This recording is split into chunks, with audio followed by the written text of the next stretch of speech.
आपली बीबीसीची न्यूज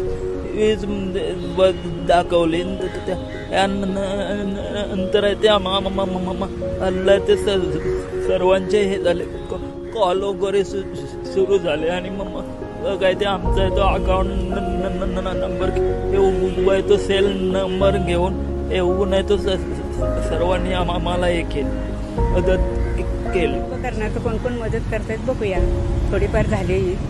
आता काय कोण खोका देतोय का बनवून बघूया.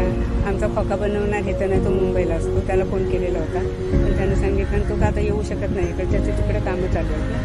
तर मग म्हणला त्याचा नंबर घेतला नाही त्यानं एका माणसानं. आमचं दुकान ह्याच ह्याच्यामध्ये होतं, 6x8चं हे होतं.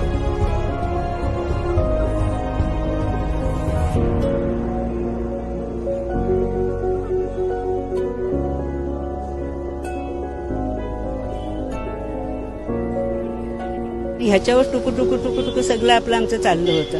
आता तर काय बघायलाच नको. त्याचे वडील घरात, आई घरात, त्याची आई आजारी असते. म्हटल्यावर काय आमचा नाविलाजच झालाय ना. आता म्हटलं काय करायचं पुढं.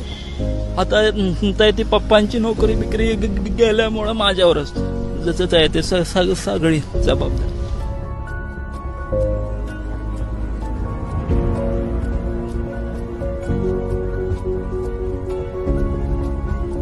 त्याची 5,000ची औषधं महिन्याची चालू आहेत.